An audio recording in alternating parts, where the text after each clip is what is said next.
The 2001 film Legally Blonde follows Elle Woods on her journey to becoming a determined, accomplished lawyer. She begins the movie by attending a public, large university and ends it by graduating from Harvard Law School. The movie is fraught with questionable and cruel intentions from all characters alike.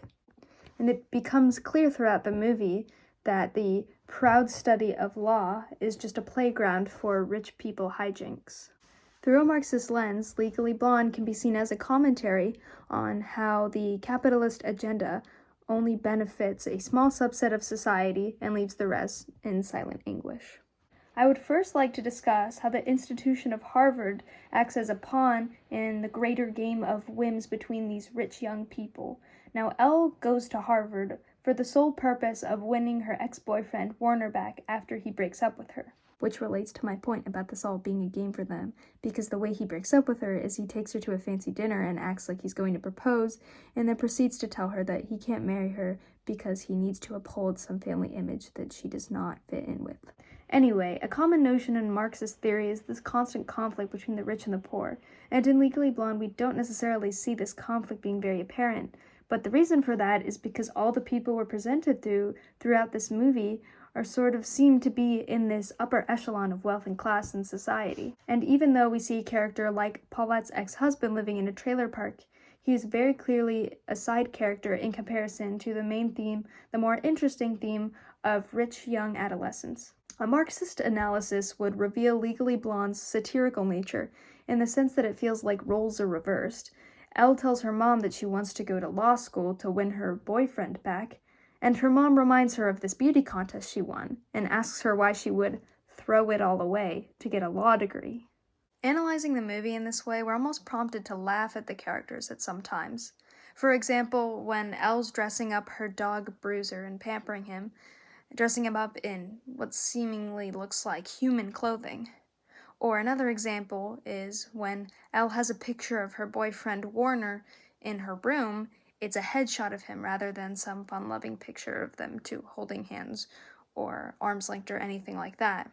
Or even when Elle's driving through the sorority and it looks like a high-end neighborhood.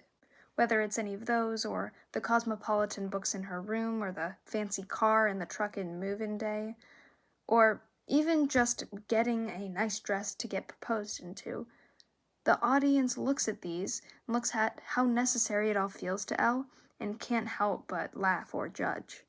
Throughout the movie, this seeming playground expands beyond Harvard into the entire institution of law. The whole thing seems fantastical. Callahan takes first-year interns for a murder trial. And of course, the trial only comes to a conclusion with realizations that only the elite class could come about.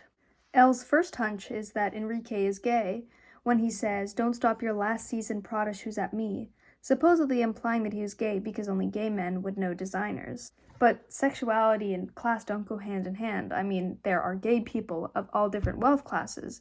So let me ask you this, Elle. If we put one straight poor man and one gay poor man in the same room, how would you tell the gay one from the straight one? And then what solves the case is Elle's nuanced knowledge of hair maintenance, which she claims that any Cosmo girl would have known.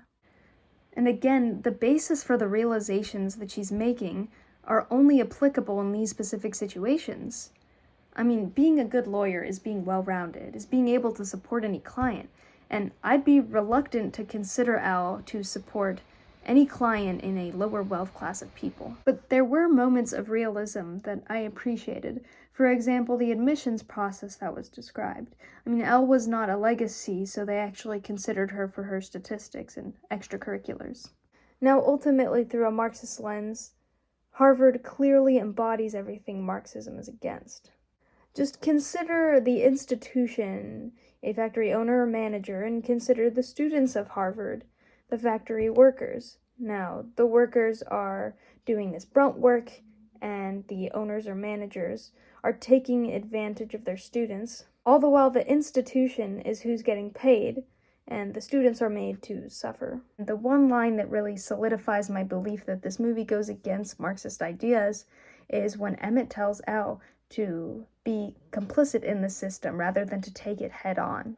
Now, Marxism tells us that In moments of struggle, the proletariat must rise up. But this is exactly what Emmett is telling Elle not to do. But Emmett's advice gets Elle where she wants to go anyway. Now, I'd like to spend the remainder of this little film talking about Marxist film theory rather than Marxist theory in film.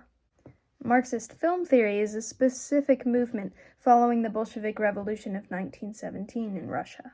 This type of film is more about production than analysis, and serves to create an unbiased structure in order to promote political ideas in the most truthful manner. And in most cases, editing is seen to be the most important aspect.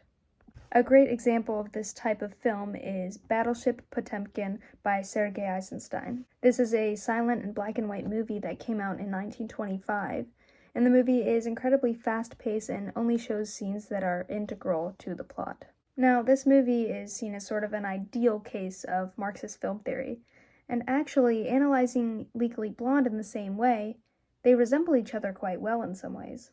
An example is the use of these jump cuts to remind the audience that the film is constructed. And that idea really brings me back to the first scene of the movie, where you see lots of little clips of either her blonde hair or her silver bracelet, or lots of just fantastical things without even revealing her face. And it doesn't feel like this character that resembles all the things that the human body has. It doesn't feel like she's real yet. Another similarity is this use of deep focus, or to avoid focusing or fixating on a particular thing in order to understand the general progression of the movie as a whole. This reminds me of the courtroom scene when the camera is cutting a lot between the prosecutors or Elle or the witness, and I want to draw special attention to when the camera cuts to Elle's two friends that show up and are the only two people in the room that know the answer to the question about perm maintenance. This 2-second shot reminds the audience that where Elle came from. It reminds them that you don't have to be a man to be smart, you don't have to go to Harvard to be smart. And it's incredibly deliberate in where it's placed because this scene is right before Elle shows everybody just how smart she can be. In my conclusion, I'd like to circle back to this idea of conflict. As I said before, there's no on-screen conflict between the rich and the poor, but that's just what makes this a commentary, is because we're looking at these rich people having these very privileged problems and are prompted to realize the silliness of it all, that those are real problems that they think they're having. I would also just like to say a disclaimer that if I voiced something that sounded like an opinion, I just want to reiterate that anything that I said here was specifically coming from if this movie were going to be analyzed from a Marxist lens. So none of it is necessarily my personal philosophy or opinion. Hope you enjoyed. Thank you.